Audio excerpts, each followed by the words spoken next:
Oi, gente, bom dia, boa tarde ou boa noite, dependendo da hora que você está assistindo essa videoaula. Esse material já estava disponível lá na pasta da escola, no Facebook da escola, e alguns alunos pediram para que eu gravasse uma videoaula para explicar alguns conceitos que eles não entenderam muito bem. Lembrando que essas videoaulas não substituem a nossa aula presencial, né?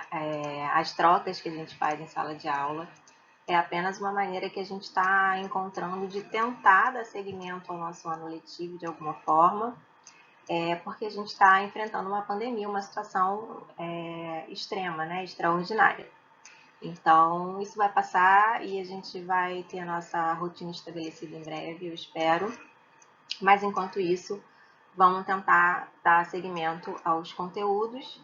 E se você conhece alguém que não tem internet ou que não tem celular, algum colega que estuda com você no 7º ano em alguma turma minha, tenta dar uma ajuda, se mora perto, leva o caderno copiado, tenta explicar, vamos tentar alcançar todo mundo. Quando a gente voltar, se as pessoas que não foram alcançadas, a gente vai pensar em alguma estratégia para alcançá-los, né? Então, fiquem tranquilos que todos vão ser contemplados de qualquer maneira, tá bom? Então, a aula de hoje é a nutrição dos seres vivos. Então, as orientações sobre essa aula, né? Pessoal, todos os slides que vão passar aqui, todos os quadros que vão passar enquanto eu explico, é como se fosse o meu quadro que eu faço na sala de aula. Então, vocês têm que copiar essa matéria, tá? Vocês não precisam, obviamente, copiar as imagens que eu vou colocar. A única que vocês têm que copiar é a do processo de fotossíntese, e eu vou avisar quando chegar lá nesse slide, não precisam ficar na dúvida. No final vai ter uma listinha de exercícios aqui que vocês vão fazer no caderno. E lá no site da escola, lá tem no Facebook da escola, vai ter a pastinha com o arquivo e o link da atividade online que vocês fazem na hora e eu recebo na hora também para corrigir, tá? E não esqueçam de continuar os estudos, não só de ciências, mas de todas as matérias, tá? Porque nós não estamos de férias, nós estamos apenas em isolamento para conter essa pandemia, tá bom? Então, para a gente continuar a matéria e falar sobre a nutrição dos seres vivos, a gente tem que lembrar do que a gente estava falando, né? Que, obviamente, é sobre os seres vivos.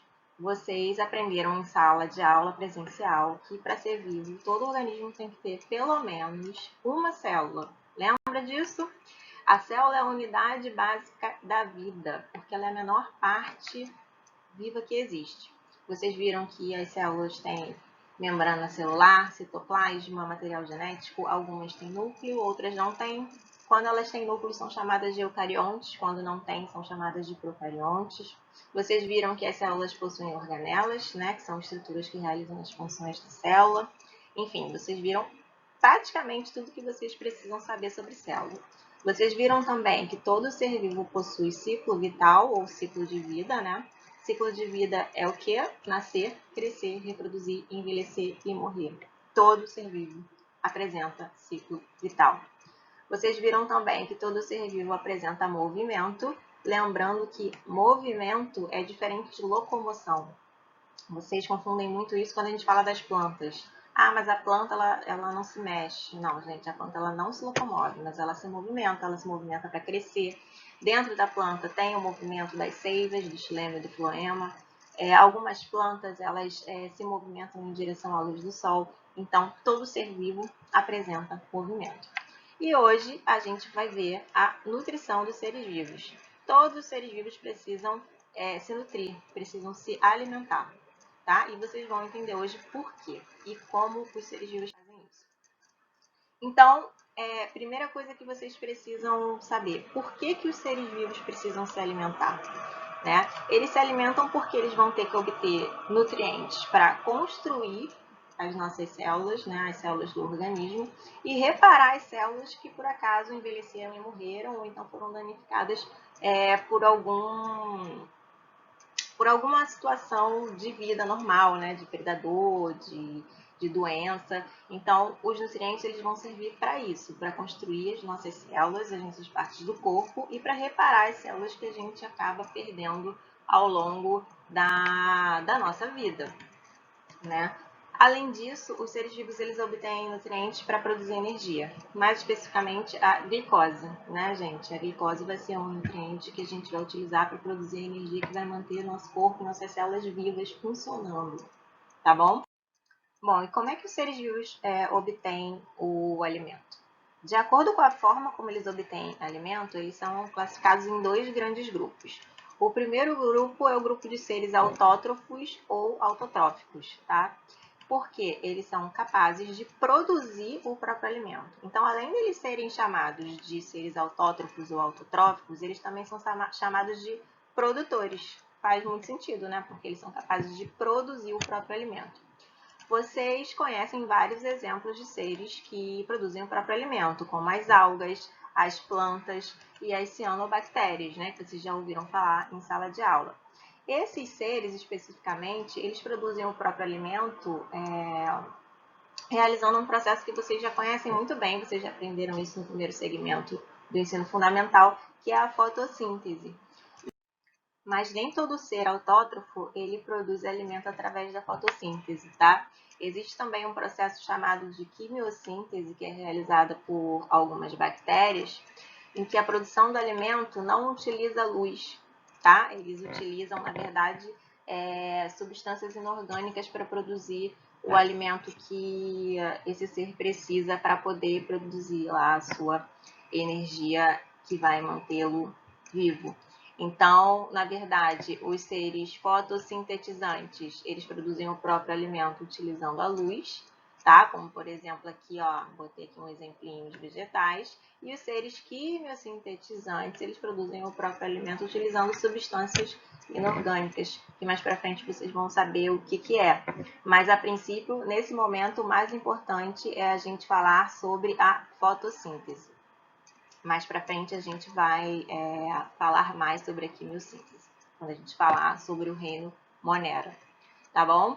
Então, vamos falar da fotossíntese, que é um processo importante para vocês agora. O que é esse processo da fotossíntese? É um processo químico, biológico, pelo qual as algas verdes e as plantas produzem o próprio alimento utilizando a energia da luz. Então, para acontecer a fotossíntese, é preciso que tenha luz, tá? Só a luz do sol? Não, não só a luz do sol, tá?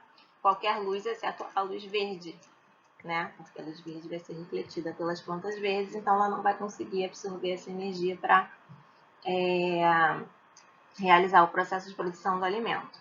Mas também isso a gente vai falar em uma outra oportunidade, tá? Vocês aprenderam que nas células existem organelas que vão realizar várias funções da célula.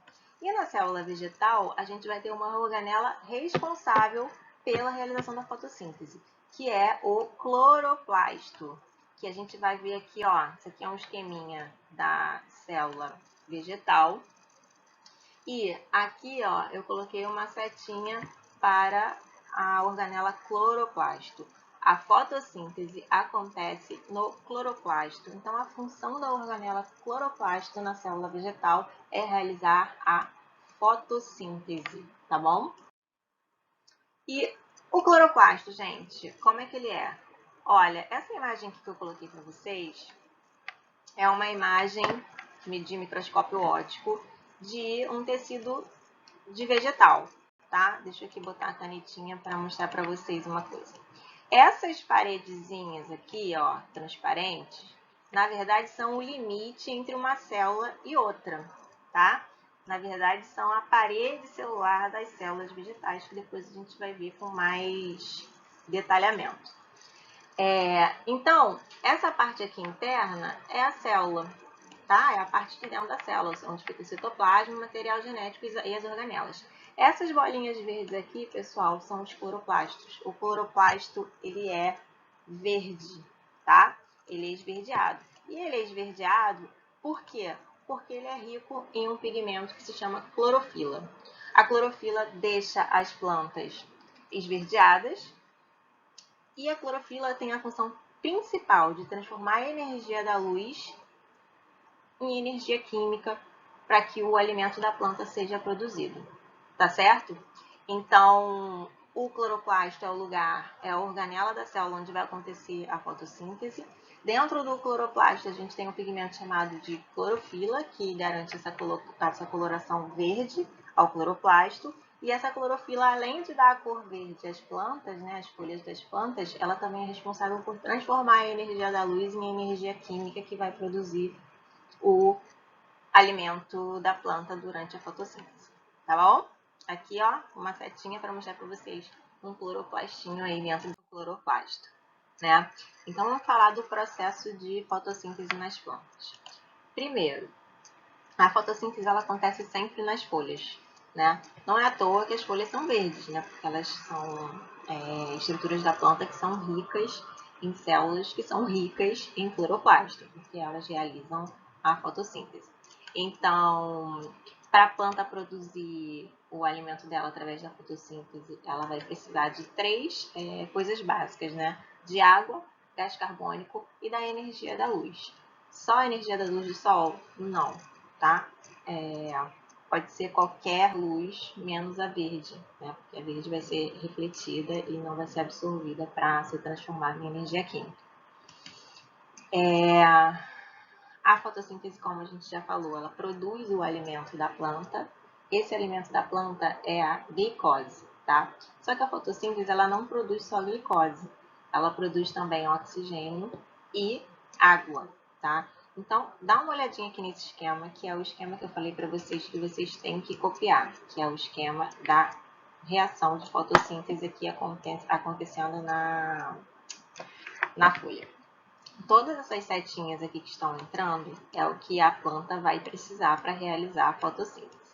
E todas as setinhas que estão saindo são os produtos que a fotossíntese vai sintetizar. Então, ó, precisa de luz, gás carbônico e água, setinha entrando, e produz oxigênio saindo, água saindo e glicose também com a setinha aqui, como se estivesse para fora. Mas o que eu quero que vocês entendam desse esquema? O oxigênio e a água, ele realmente vai ser colocado para fora da planta, vai ser produzido e lançado no ambiente. Inclusive, a gente vai usar o oxigênio os animais vão usar o oxigênio produzido pela fotossíntese. Agora, essa glicose aqui, essa setinha, na verdade, ela não está para fora.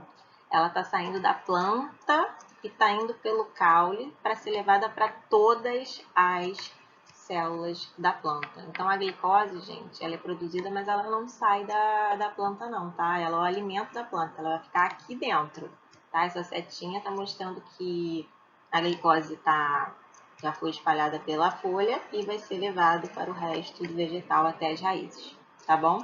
Então, aqui a gente tem a equação da fotossíntese. Gás carbônico mais água mais luz vai produzir glicose mais oxigênio mais vapor d'água, tá? Tranquilo? É esse o esqueminha que vocês têm que copiar aí no caderno.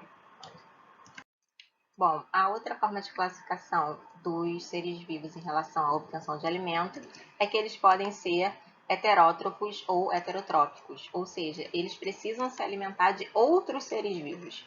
E dependendo de como isso acontece, eles vão ser divididos em dois grupos, em heterótrofos consumidores e heterótrofos decompositores. Então aqui a gente tem três exemplos de seres heterótrofos, ó, a oncinha, que está aqui se alimentando desse filhotinho, que não estou vendo ao certo de que espécie é.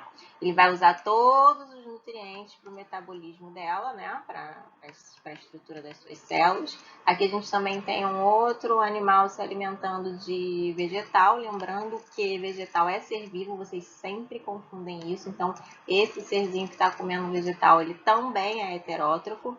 E os cogumelos, que são os fungos, também estão se alimentando aqui, ó, de matéria orgânica que está aqui no solo.